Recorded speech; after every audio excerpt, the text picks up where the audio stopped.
Hello and welcome to ThePrint. I'm in Kathmandu, where Mountaineer Anurag Maloo is currently in a critical condition.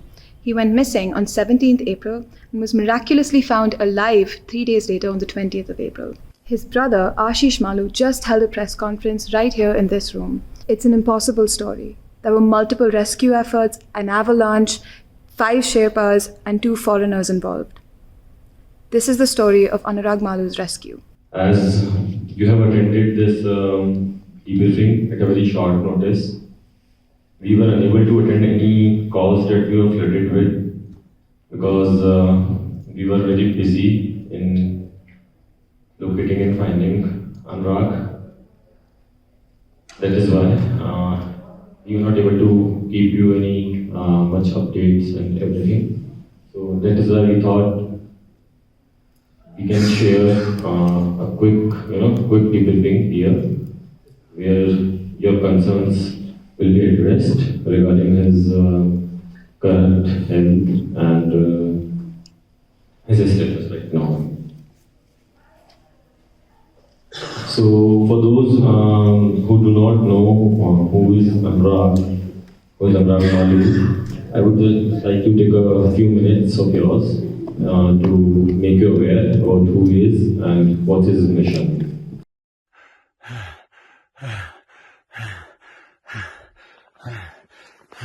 The last person to see Anurag in a conscious state on Mount Annapurna was Moses Manchini, a Brazilian mountaineer. Listen in to what he said. My name is Moses Manchini from Brazil. I'm climbing since 2010, and I was with Anurag on Annapurna. We are coming down together, and when you reach that part, there was 3 ropes. We checked one together, and we said that's the rope we rappel down. He said for me, "Okay, Moses, you go first," and then I go, and I start to rappel down. And when it touched the ground, for my surprise, I look up, and he already connecting another rope. The wrong one, short one, maybe 3 meters, and I just shouted, "Stop it!" And he just looking me down, and when he looked me down, he didn't block it to see what I'm saying. He just keep rappelling, looking me down, and then he just came out of the rope. He fell down maybe 8 meters just beside me. Almost he hit me as well, and then he rolled down more 8 meters or 10 meters through this deep crevasse, maybe 50 meters deep. After Moses and others alerted people that Anurag had fallen into the crevasse, rescue efforts swung into action. His brothers Ashish and Sudhir Maloo landed in Kathmandu on Tuesday, April 18th. On ground, Anurag's friend Sona was helping to coordinate rescue efforts. My name is Sona Bhatta. On a professional level, I'm a corporate trainer and motivational speaker, and I'm in that industry of training and empowering people. Anurag is my friend. I met him for the first time back in 2011 or 12, I guess, in Islamabad. When I heard about that news, Jatin, my friend from India, our mutual friend, he sent me the news, and when I heard it, of course, these things give you a moment of shock. It's difficult to believe. You start recalling the recent conversation that you have had about mountains, about his motivation behind being a mountaineer and everything. So it came as a shock. And then your mind shifted towards what can be done next. So that is how the processing happened in my case. So did you start a WhatsApp group? How did this come into being? I didn't start it. These initiatives were taken by a lot of friends in India, and hats off to the Indian community, to the friends in India, to a lot of social activists. They did a lot of things. WhatsApp groups were created. So since I have been in the ground and I heard that Ashish is gonna come tomorrow morning, I decided to help him from the airport. So I went around, I collected a Nepali SIM card. I thought he would be in need of it. I collected a pin that is needed to take out the SIM card because people usually miss that. I got it in my car and we went to the airport. I had his name, Ashish. I met him, and then I took him to all the process. We were together since then. So I didn't really start the WhatsApp thing, but I got so much deep on it that I became the one who was receiving all the calls and was facilitating everything, coordinating everything. So that is how it happened. The rescue would have been impossible without the 7-member team which pulled Anurag's unconscious body out of the crevasse. It was a team of 5 Sherpas and 2 expert mountaineers, one of whom is Polish mountaineer Adam Bielaki. Chepal Sherpa, who was with Anurag during his ascent up Mount Annapurna, was also involved in the rescue. Hear the story of the rescue in Chepal Sherpa's own words. Myself, Chepal Sherpa, the expedition guide, 7 summit treks. I was there with Anurag Maloo.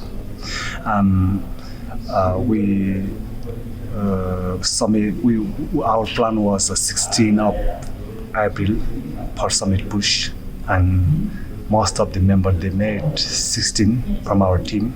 And Anurag also same day we took him together from 7:30 at around we start from Campo, and the whole night we walk and climb and then until 10-11 the most of the members they made summit and they back down, and there was and my clients, the Norwegian Bibeki and me, myself, we was coming down, and then 11:30 or something, maybe afternoon time, I met Anurag Maloo. He's going for summit, and then that's not shape. So. And his Sherpa and one day the Anurag Maloo was trying to summit. And the whole night and whole day, and we have to think, come back also. But he was just concentrating to make us a summit. And then I says for Anurag Maloo, please, it is very dangerous for you. If you made like 5 o'clock in the summit, then how you come back? You need the energy because you will. It is very dangerous for you. Then I hardly convinced him, and he came back, and I told him you can try another window.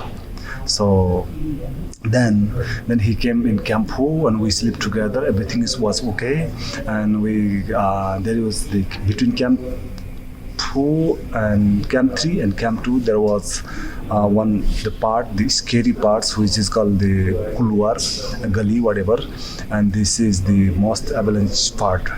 So we have to cross very early morning, and then I just briefing all the members, Sherpas, and let's do just faculty, and we just descend slowly, and everyone was crossing. Finally, everyone was cross well, but there was unfortunately the Anurag, he fell down. It is very sadly he fell down, and then I was in camp to that time, and his Sherpa informed me by radio, and Sherpa his Anurag fell down, and then at the same time, I went my client. I says, you now the shape part you can go, that you best come yourself. I will go for shape the Anurag, and then I came and I called the ski man. I called ski man the Bartek, who can come very fast with the ski, and he can bring some rope, and we can manage like just 40 meter of rope, but that's not enough. So that rope also, the first phase I talked to by radio, there was one guy who his name is Ramkaji, and I says him make one anchor and go down, look down there, and if the Anurag is visible or no, and he went like 20 meter, but he couldn't see anything because that time the crevasse was like a very small hole. The first part, and then this quite big, and then the 3 different hole, and then so the Anurag went one of these 3 hole. So he says no visible day. So then he came back, and then another time Bartek, me, and Oswald, one of these true police. Bartek was bring like 20 meter something, and Oswald is trying to bring like 25 meter. Then we was thinking to make it combine, like make a long join each other, and then we go down there. But the same time ambulance came, and Oswald he run in ski, and I run myself. But that same time, I've like fell down from my pocket and satellite phone that another day the Nepal army found, and he gave me, and then so it was on the same day we tried twice, but the bad weather the humid air was okay, ready for to drop those things, the equipment, but the weather was totally cloudy, couldn't come, nothing happened. And then the second day was very sunny. But that day is very dangerous. The cooler part. If there is let's say this 7 people, 1 people survived and the 7 people gone, then this could be another big messy problem. So no one wanted to risk their own life for take someone. So this was very hard to convince the people. And finally we met this guy and we make a team, and then the third day, early morning, we can take out him. This doesn't mean that we are not trying. The second day in the evening also we was thinking to go in camp too and sleep there, and then around 3 o'clock in the midnight, the early morning we start to walk, but the helicopter same day is also the helicopter did not came, and then so. While Chepal Sherpa was involved in Anurag's rescue on April 20th, the adventure sports insurance company ASC 360 was financing it. ASC 360 was also involved in rescuing mountaineer Baljeet Kaur earlier that week on April 18th. Hi, my name is Prateek. I'm CEO and founder of Adventure Sports Cover 360, ASC 360. We are India's biggest adventure insurance search and rescue medical evacuation company. So essentially we are an adventure safety company, and proudly Indian. Now we have offices all across, and especially in Himalayas. Of course, a lot of Indians are now interested in Everest. Of course, Everest is the vision for every mountaineer, but there are so many mountains and it's unexplored, but they are dangerous. Like and Annapurna. We rescue most of the Indians, we insure them, we provide all the medical support and all kind of financial backing for any kind of rescues. So 99% of Indians who are coming into this region are protected by us, including our defense forces. With respect to Baljeet and Anurag, these are all, I call them miracle cases because these are one-off cases. I've seen similar cases where people have lost their lives earlier and we have not even found a body earlier as well. In case of Baljeet, I guess she was rescued from 7,300 odd meters, which is I think 1,000 meters higher, where in India we do rescues from, right? So 1,000 meters with those kind of altitude, wind conditions, air is thin, pressure is low. Hats off to the pilots who are attempting those kind of dangerous missions, because it's also putting life of the pilots and the machine in danger. And of course you are long line, so you are in a sling with your waist, and it can affect it can have harrowing effects on the body of the patient or the client who we are rescuing from. So I think it was one of very lucky days when wind conditions were prevalent for us to go that altitude. Pilots were ready. We have 4 choppers. There were more rescues happening. We have enough fuel. We have enough resources to send that rope. And hats off to Baljeet as well, because she was the one who clipped on those sling to her own carabiner also, it sounds very easy, but at that altitude, and she was without oxygen above 8,000 meters for about 40-50 hours. I mean, it's truly superhuman stuff. With respect to Anurag, I think 99% of people believed that he was dead the first night when we never found him. And in mountaineering terms, we generally leave the people behind when we are not able to find them. But when we are trying to find them, and if there's an avalanche, then of course there's a danger. So on the second day, we believe by second day that 99% is not coming back. And so coming back after 3 days alive is a big thing. I think the biggest decision for us, yes, everything was, they were trying to, all the rescue teams, okay, are you able to pay for this?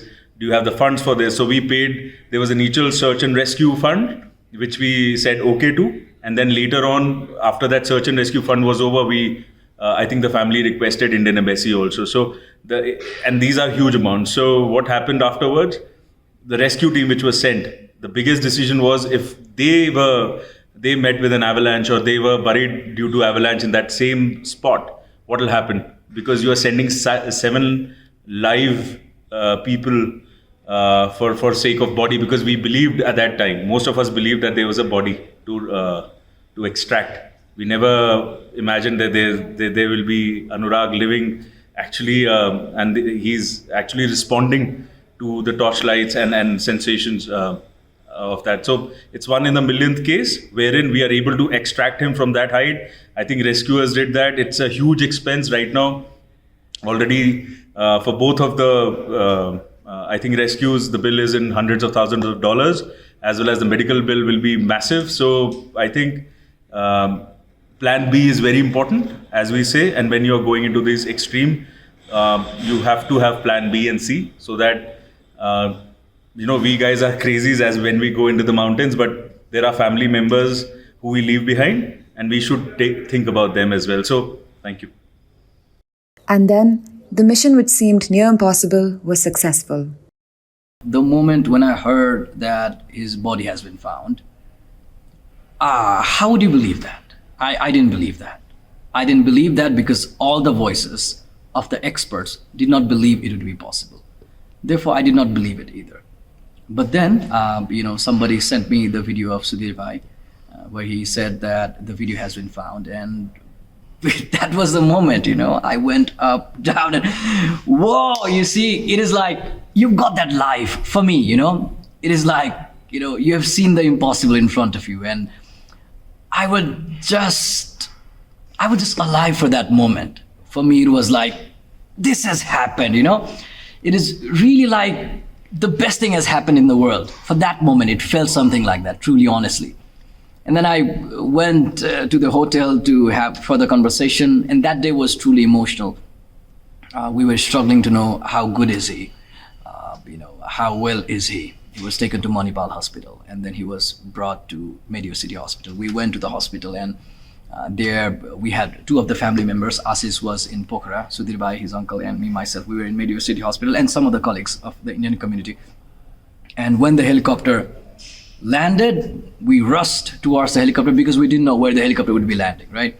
And we saw the helicopter, we were following the helicopter, and we realized it's going to happen on backside of the hospital. We ran towards it, and the helicopter landed, and when the door opened and things started coming outside, and there were a lot of media personnel, they were clicking the picture. So the atmosphere out there was something else. It was like watching a movie, and it was like, you've done it. Who has done it? Anurag has done it. He was the hero who was coming outside. He just came outside, and all the family members, finally they hugged each other and they were crying. And I was in the backstage, and I was just, my wife was there. I could see her emotional, and I was just clapping out loud with my hands. It was just happening from the level of passion, because he had done it. He had done it, and I could see Ashish when he was going to for the rescue. He was like, a part of him had failed, and he was in stress and everything. But when he came back, he was glorifying, he was in glory, he was in honor, he was standing with pride, he was standing like a lion, And they were in absolute optimism. And when it landed and they were just going, that was the next moment in this particular mission, You don't have words to describe those emotional state, but that was something that just happened. He went inside, and, that was not big relief. That was like, it has happened, Absolute, it has happened kind of state. But the battle isn't over yet. Anurag is still in a critical condition. Yes, and then that chapter begins, right? So he's in critical stage. And this whole story has been the story of the impossible happening. And if you even communicate with the doctors, they're like, something good might happen, because this is an impossible story. Some of the things are really impossible. So there is big hope, and we are praying, and the prayers have done its work to a good level, and we still have to pray even more. That's the bottom line. This is Vandana Menon reporting from Kathmandu for ThePrint.